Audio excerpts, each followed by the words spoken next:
আর এই বিষয়টা আমাকে খুব পীড়া দিচ্ছে ভিতর থেকে, যেটা আমাদের আচরণ, আমরা যে এত বেশি মানে দাসত্বের একটা ইয়াতে চলে আসছি, মেজাজটা আমাদের দাসত্বের মধ্যে চলে আসছে। আমরা শত্রুর চোখে চোখ রেখে কথাই বলতে পারি না। শত্রুর চোখে চোখ রেখে কথা না বললে তো সে আমাকে দাম দিবে না।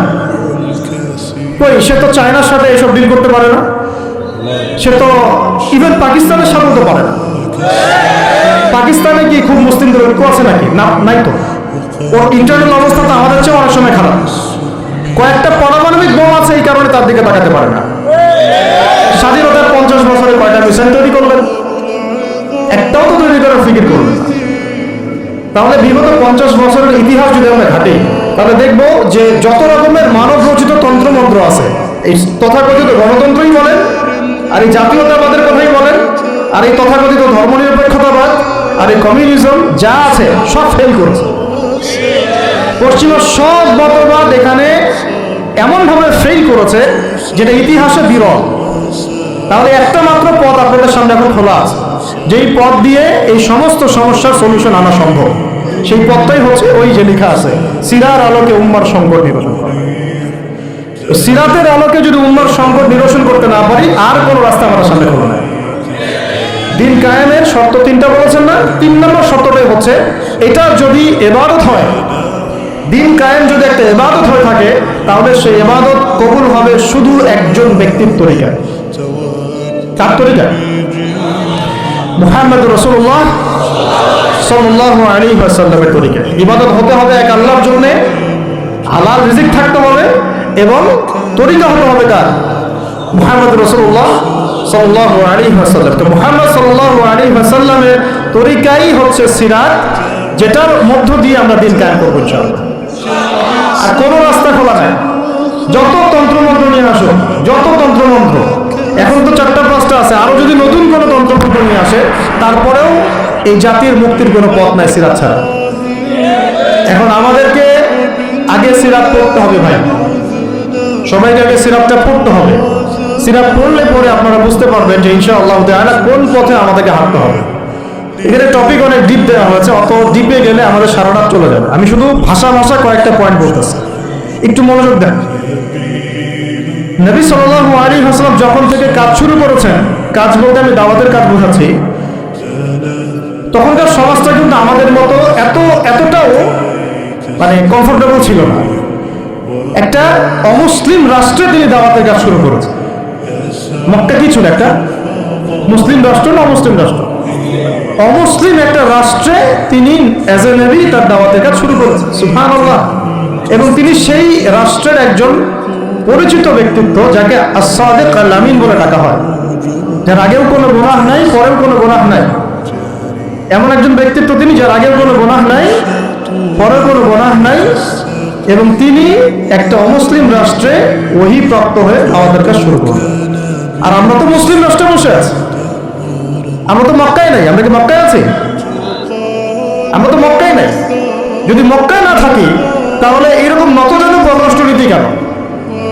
আমরা যদি মক্কার মতো পরিবেশে না থাকি, তাহলে এত নতজানু পররাষ্ট্রনীতি কেন? তাহলে ভারতের মধ্যে আমাদের যে মুসলিম ভাইরা আছে, তারা কি করবে? তাহলে ভারতের যে মুসলিম ভাইরা আছে, তারা কি করবে? তারা কি ওদের পা ধরে ইয়ে করবে, সালাম করবে? হিন্দুদের পা ধরে সালাম করবে? বলেন তো। আমরা তো একটা মুসলিম রাষ্ট্রে আছি, তো মুসলিম রাষ্ট্রে থাকতে এত নতজানু পররাষ্ট্রনীতি কেন? এত দাসত্বের শৃঙ্খল কেন? তো তিনি দাওয়াতের কাজ শুরু করেছেন প্রথম কি দিয়ে, এটা একটা ফ্যাক্ট। আমরা আসলে আলোচনাগুলো আপনাদের চাইতে তাদের শোনা দরকার, যারা আলোচনা যারা করে। মানে আমি চাই বেশি বেশি তাদের সাথে কনভারসেশন করতে, যারা উম্মাকে নিয়ে ফিকির করেন, দাওয়াতের কাজ করতে যান, বা মুআল্লিম বা আলেম বা হাফেজ, তাদের সাথে কথা বলা দরকার। তাদেরকে আগে বুঝানো দরকার বিষয়। অনেকেই বুঝেন না। অনেকে বায়াবিও দাওয়াতি কাজ করছেন উইদাউট এনি প্ল্যাটফর্ম। অনেকে দাওয়াতি কাজ করছেন উইদাউট এনি কানেকশন উইথ উলামা। আলেমদের সাথে কোনো কানেকশন নেই, দাওয়াতের কাজ করতে আসেন, একটা বায়াবিও প্ল্যাটফর্ম ক্রিয়েট করে রাখতেছেন। তো আমাদেরকে আগে তাদের সাথে কথাবার্তা বলা দরকার, যে মৌলিকভাবে আমরা আসলে কিভাবে আগাবো। প্র্যাকটিক্যাল কথায় আসেন। এই যে আমরা এতগুলো কথা বলছি না, আমি আপনাদেরকে পুরো পথ পদ্ধতি এখানে গিলায় খাওয়া দিতে পারবো, কিন্তু বিশ্বাস করেন গিলে খাওয়ার পরে আপনি কিছুই করতে পারবেন না। কেন পারবেন না? আপনার কোনো অ্যাসোসিয়েশন নাই, কোনো ফাউন্ডেশন নাই, কোনো সংগঠন নাই, কোনো রাজনৈতিক ক্ষমতা নাই, কোনো রাজনৈতিক দলও নাই, রাজনৈতিক কোনো অ্যাপ্রোচও নাই। কিন্তু একটা সেকুলার রাজনৈতিক দল আপনার চেয়ে ভালো ফিল্ড ওয়ার্ক করতে পারবে, কারণ তার চেইন অফ কমান্ড আছে। আমাদের তাওহীদপন্থীদের কোনো চেইন অফ কমান্ডই নেই।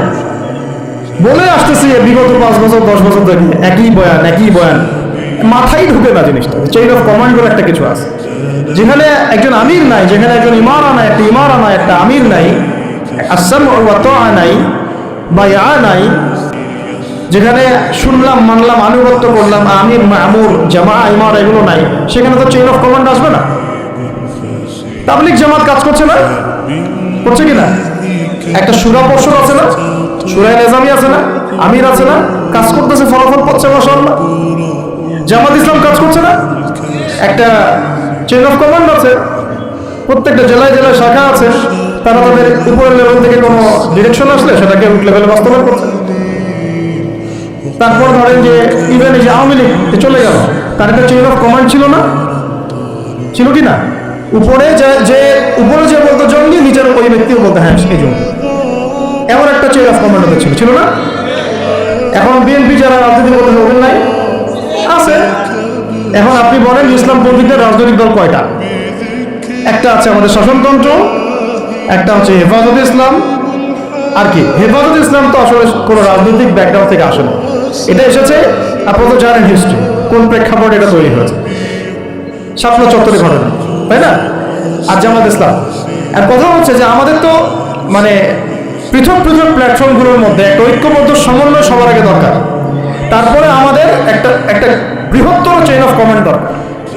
তখন কি হতো যে উপর থেকে একটা কিছু ছেড়ে দিলে একদম নিচ পর্যন্ত আসতে সময় লাগতো না। এখন এগুলোর বাইরে আমার যারা চান যে না কোরআন এবং হাদিস, ইসলামী ইমারা শরিয়া এগুলো বাস্তবায়ন হবে, দাওয়াতের সাথে সাথে জিহাদ থাকতে হবে, এবং আমরা কোনো গণতন্ত্র সেকুলারিজম এইসব পশ্চিমা আদর্শে যাব না, তারা ফেসবুকে বায়োবিও ঘুরে বেড়াচ্ছেন। ফেসবুকে বায়োবিও ঘুরে বেড়াচ্ছেন, ইউটিউবে ইন্ডিভিজুয়ালি কাজ করছেন, সবার নিজস্ব স্বতন্ত্র মার্কাস মাকতাবা ইত্যাদি, কোনো সমন্বিত প্রয়াস নাই। এইভাবে তো হবে না। এভাবে কি হবে? সর্বোচ্চ এককভাবে কিছু দাওয়াত দেওয়া যাবে। কিন্তু নবী সাল্লাল্লাহু আলাইহি ওয়াসাল্লাম ওহী প্রাপ্ত হওয়ার পরেই দাওয়াতের যে কাজ শুরু করলেন, এটাই চেইন অফ কমান্ড। সুবহানাল্লাহ। একটা জামার মধ্যে তিনি সবাইকে নিয়ে আসছেন। তারপরে দেখেন প্রথম ওহী আসলো কি সংক্রান্ত? ইকরা বিসমি রাব্বিকাল্লাযী খালাক। এই তো পড়ুন আপনার রবের নামে যিনি আপনাকে সৃষ্টি করেছেন। তো পড়া তিনি কি পড়তে পারতেন? তিনি তো পড়তেও পারতেন না। তিনি তো বলছিলেন যে মা আনা বিকারি, আমি তো পড়তে জানি না, তারপরে তাকেই পড়তে বলা হচ্ছে আপনি পড়ুন, কারণ এই জ্ঞানতাত্ত্বিক রেভলিউশন ব্যতীত সমাজ সংস্কার সম্ভব না। এখন আমরা সমাজ সংস্কার সবাই করতে যাচ্ছি কম বেশি সবার জায়গা থেকে, পড়াশোনা কেউ করতে যায় না। আল্লাহর কসম করে বলছি, যারা ইভেন দাওয়াতের কাজ করছে এইসব জায়গায় আমরা যারা দাঁড়ায় আছি না, তাদের অনেকে ওলামায়ে কেরামের সাথে কোনো তাআল্লুকই নেই, কোনো সিলেবাস নাই, কোনো পড়াশোনা নাই, কোনো ক্রাইটেরিয়া নাই, কোনো অ্যারাবিক শেখার কোনো ফিকির নাই, কুরআন শেখার কোনো ফিকির নাই, তাফসীর শেখার কোনো ফিকির নাই। আমি দাওয়াতের কাজ করতেছি, সুবহানাল্লাহ, মানুষ আমাকে সেলিব্রিটি মনে করে, দ্যাটস অল। এভাবে হয়? এভাবে কি দাওয়াতের কাজ হয়? অথচ নবী সাল্লাল্লাহু আলাইহি ওয়াসাল্লামকে আল্লাহ পাক করতে বলছেন। তাহলে প্রথম দরকার আমাদের জ্ঞানতাত্ত্বিক রেভলিউশন, যেটা বললাম যে বিগত 50 বছরে অলরেডি আমাদের ঘরে ঘরে একজন করে আলেম, একজন করে হাফেজ থাকা উচিত ছিল। এটা বিগত 50 বছরের শিক্ষা সিস্টেমটা এমনভাবে সাজানো হয়েছিল যেটা একটা ধর্ম নিরপেক্ষ শিক্ষা সিস্টেম। এটা এই যে একটা ছেলে বসে আছে 30 বছর বয়স, ওর তো অধিকার ছিল যে সে এসএসসি এইচএসসি অনার্স মাস্টার্স লেভেলে এসে কোরআনের অর্থ করার যোগ্যতা অর্জন করবে, এটা তার রাইটস ছিল। অ্যাজ এ মুসলিম কান্ট্রি একজন সিভিলিয়ান হিসেবে তার রাইটস ছিল এটা, যে আমি একজন মুসলিম কান্ট্রি সিভিলিয়ান, আমার রাইটস আছে স্কুলে গিয়ে কোরআন শেখা, কলেজে গিয়ে কোরআনের তাফসীর শেখা, অনার্স লেভেলে গিয়ে হাদিস পড়তে শেখার, হাদিসের মুতাআলা করা, ইভেন সে মাস্টার্সের পরে ইফতারের মতো যোগ্যতা অর্জন করতে পারতো যদি শিক্ষা সিস্টেমটার মধ্যে সমন্বয় থাকে। কিচ্ছু করা হয় না এইসব লেভেলে। 50 বছর ধরে এই জাতিকে শিক্ষার অন্ধকারে রাখা হয়েছে। কমই মাদ্রাসাগুলো যদি না থাকতো এই দেশ থেকে ইসলামকে মিটাই ফেলে দিতে হবে। শুধু কওমি মাদ্রাসাগুলোর এই মেহনতগুলো যদি না থাকতো তাহলে অরিজিনাল ইসলামকে তারা মিটাই ফেলে দিত বাংলাদেশ থেকে। টিকে আছে এখন, কিন্তু আমি ওইদিকে যাচ্ছি না, ওইটা অন্য আলোচনা, এটা আমাদের ভিতরের কথা। কথা হচ্ছে একজন জেনারেল শিক্ষিত ছেলে যে এদেশের মুসলিম নাগরিক, তার রাইটস আছে প্রাইমারি স্কুলে সে কোরআন তেলাওয়াত করা শিখবে। শিখতে পারে নাই কেন? কেন পারে না? পিতা মাতাও তো মাশাআল্লাহ সুবহানাল্লাহ সেই করে। ঠিক ছেলে 10 বছরে কিছু শিখুক না শিখুক, বাংলা ইংরেজি অঙ্ক তাকে শিখতে হবে। কোরআন হাদিস এগুলো তো কোনো বিষয় না, এগুলো কোনো বিষয় হলো আপনাদের কাছে আল্লাহর কসম এগুলো দামি না। ওই একদিন দুদিন ওয়াজ মাহফিলে আইসা আবেগ দেখা, কোরআন হাদিসের পরে যদি মহব্বত থাকতো ছেলেকে তো আলেম বানাইতেন আপনি, ছেলেকে তো আপনি একজন হাফেজ বানাইতেন কমপক্ষে। আপনি তো ছেলেকে এমন ভাবে গড়ে তুলেছেন আপনার জানাজাই পড়তে পারবেন। তো আমাদের এই স্কুল কলেজ পড়ুয়া ছেলে মেয়েদের রাইটস ছিল এগুলো শেখার, শিখতে পারে না। অনার্সে পড়ে তার বয়স কত? 20 থেকে 25 বছর। 25 বছরে সে 25টা সূরা জানে না, 25টা সূরার নামই জানে না, 25টা সূরার নাম বলতে পারে না। কোরআন বিধান কায়েম করতে আসছেন আপনি, সুবহানাল্লাহ। 25টা হাদিস বলতে পারেন না, 25 জন নবীর নামও বলতে পারে না। ইভেন আমাদের নবী সাল্লাল্লাহু আলাইহি ওয়াসাল্লামের সিরাতের জীবনীটা পাতলা কিতাবটাও সে কখনো জীবনে পড়ে দেখে না। এই অবস্থা মাস্টার্স বিসিএস সব জায়গায় একই চলছে। বিসিএস এর যে ভাইবা হয় সেখানে কি ইসলাম ধরা হয়? বিসিএস এর ভাইবা যখন হয় তখন তাকে কোরআন তেলাওয়াত জিজ্ঞাসা করা হয়, তাহলে আপনি কোরআন তেলাওয়াত করতে পারেন না, রাষ্ট্র চালাবেন কিভাবে? কোরআনের সাথে কোনো তাল্লুক নাই। তার মানে আপনাদের কনসেপ্ট হচ্ছে রাষ্ট্র আলাদা, কোরআন আলাদা, মানে রাষ্ট্র চালাতে কোরআন লাগে না। আপনার কনসেপ্ট এটাই। হ্যাঁ, না হলে তো কোরআন আপনি আনতেন সিলেবাসে, তাফসীর আনতেন, হাদিস আনতেন, সিরাত আনতেন। আপনার কনসেপ্ট হচ্ছে রাষ্ট্র আলাদা, কোরআন আলাদা, হাদিস আলাদা, এগুলো পড়াশোনা আলাদা, ব্যাংকিং সিস্টেম ইকোনমিক্স আলাদা, ইসলাম আলাদা, তাই না? রাজনীতি আলাদা, ইসলাম আলাদা, তারপরে সংস্কৃতি আলাদা, ইসলাম আলাদা, শিক্ষানীতি আলাদা, ইসলাম আলাদা। এই কনসেপ্ট হচ্ছে এদেশের 90% মানুষের কনসেপ্ট। এরা সবাই শিরকের মধ্যে আছে, আল্লাহর কসম করে বলতেছে, সবাই শিরকের মধ্যে আছে। এরা সবাই ধর্মনিরপেক্ষ সেকুলার। বাদ দিয়ে আমরা যারা দাড়ি টুপিওয়ালা কিছু মানুষ আছি, আমরা একটু মৌলবাদী চিন্তা করি আর কি। আমরা চিন্তা করি যে ইসলাম ব্যক্তিগত জীবনেও থাকবে, সংস্কৃতির মধ্যেও থাকবে, শিক্ষানীতিতেও থাকতে হবে, অর্থনীতিতেও থাকতে হবে, ইভেন রাজনীতির মধ্যেও থাকতে হবে। এই কনসেপ্টে না আসলে এখন মুসলমান হনই নাই। এই কনসেপ্টে না আসা মানে এখন পর্যন্ত কালিমা লা ইলাহা ইল্লাল্লাহ এটা বুঝেনি নাই, আপনি মুখে পড়েছেন, দ্যাটস অল। এই কারণেই তো লা ইলাহা ইল্লাল্লাহ পড়ার পরেও মোদির পা চাটেন বসে বসে। এই কারণেই, কারণ ওই লা ইলাহা ইল্লাল্লাহ তো আপনাকে ওটা শিখাই নাই যে আপনি এক আল্লাহর সার্বভৌমত্বের স্বীকৃতি দেন নাই। এই হলো সমস্যাগুলো। তো সমস্যার গোড়ায় অনেক কথা আছে। এখন নবী সাল্লাল্লাহু আলাইহি ওয়াসাল্লাম কিন্তু দাওয়াতের কাজটা, এই যে সিরাতের আলোকে যেটা বলছেন সমাজ সংস্কার এবং দিন প্রতিষ্ঠা এবং সমকালীন সব সংকট দূর করা, এটা শুরু করতে হবে জ্ঞানতাত্ত্বিক রেভলিউশন থেকে। পড়াশোনা করা শুরু করে দেন, আদারওয়াইজ আপনাদের সামনে ধ্বংস ছাড়া কিচ্ছু বাকি নেই। কি পড়াশোনা করবেন? অবশ্যই ইসলামিক কারিকুলাম থাকতে হবে। এরপরে আপনি জেনারেল লাইনের পড়াশোনা করেন, কোনো সমস্যা নেই। আর এই পড়াশোনা একা একা করা যাবে না, উস্তাদের সহবত লাগবে, ওলামা কেরামের সহবত লাগবে। আমি তো এটা বলি যে আপনি কারো লেকচার শোনার আগে আপনি আগে চেক করবেন যে তার ওস্তাদ কে, কোথায় সে দিন শেখে, কার কাছ থেকে সে দিন শেখে, কোথেকে সে এই ইলমগুলো অর্জন করছে, তার লোক কোথায়। আবেগে ভাসলে হবে না এখন বিষয়টা। তো পড়াশোনার এখন যে আরো 20 বছর পড়াশোনা না করে আমি কোনো কাজ করতেই পারবো না এমনটাও না, কিন্তু পড়াশোনা আগে শুরু করা। এখন আপনার কাজ পড়াশোনা শুরু করা, ইকরা বিসমি রাব্বিকাল্লাযী খালাকের হক আদায় করা এবং ওস্তাদের সহবতে থাকা। যেমন জেনারেল লাইনে পড়েছেন 20 বছর, একা একা কি পড়েছেন না, প্রতিষ্ঠানে গিয়েছেন, ডেইলি ক্লাস করেছেন, টিচারের সহবতে ছিলেন, বেতন দিয়েছেন, ব্যাচে থেকেছেন, তারপরে আরো কি করেছেন?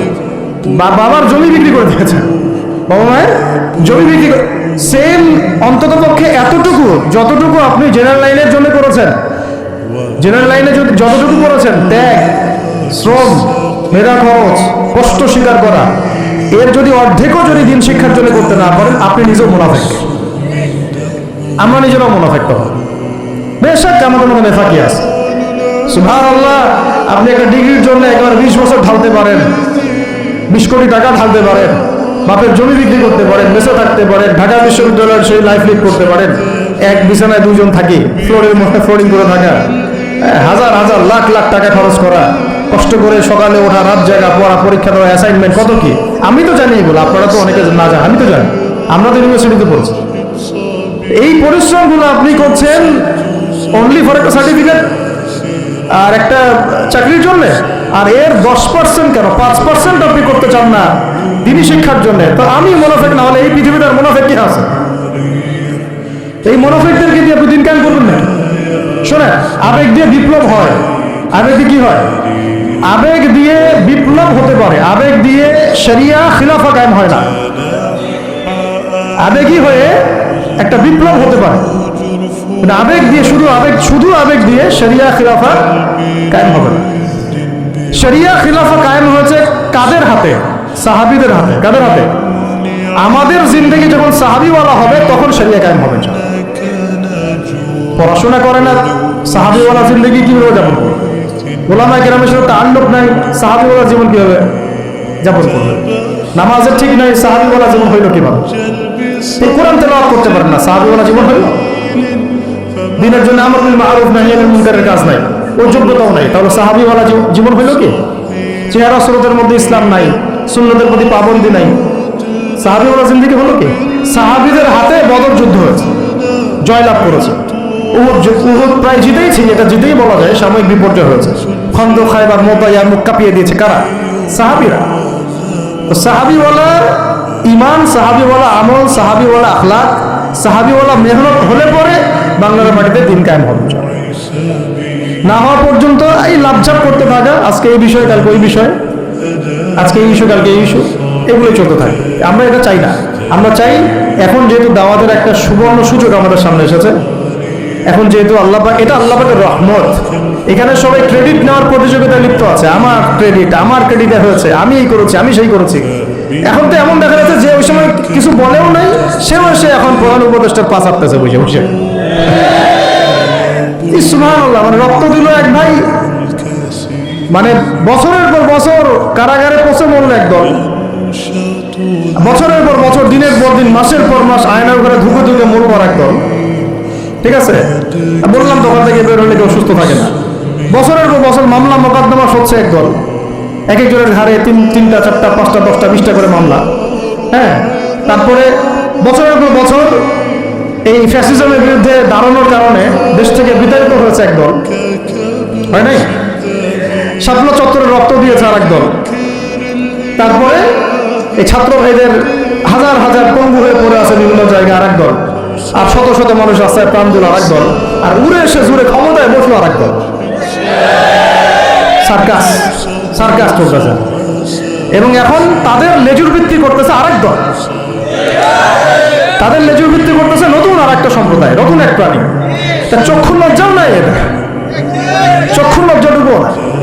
এক কাগজ ছিল, সেই কাগজ আল্লাহ বিরোধী কাজ করতো, কিছু ভাই এর প্রতিবাদ করতো, যারা প্রতিবাদ করতো ওদেরকে এরা বলতো খারেজি, এদের মানহাজ ঠিক নাই, আকীদা ঠিক নাই, এরা উগ্র, ইত্যাদি ইত্যাদি। এবং তাদের কারণেই কিন্তু এই ভাইগুলোকে আয়না করে যেতে হয়েছে, এটা খোলামেলা বলে দিলাম। এদের কারণেই এই ভাইদেরকে বলে যেতে হয়েছে, আয়না করে যেতে হয়েছে। তারপরে ছাত্র ভাইরা দেখা গেল যে বিপ্লব করে, প্রতিবাদ করে একদম সরকার ফেলে দিল। ফেলে দেওয়ার পরে যখন আবার নতুন কেউ আসলো, এই নতুন যারা আসলো তাদের পাচাটা আবার ফরজ হয়ে গেল। তখন হইল ফতোয়া কি? সরকার আনুগত্য করা ফরজ। হ্যাঁ, চলতেছে। ইসলাম শিখতেছেন এদের কাছ থেকে আপনারা অনেকে।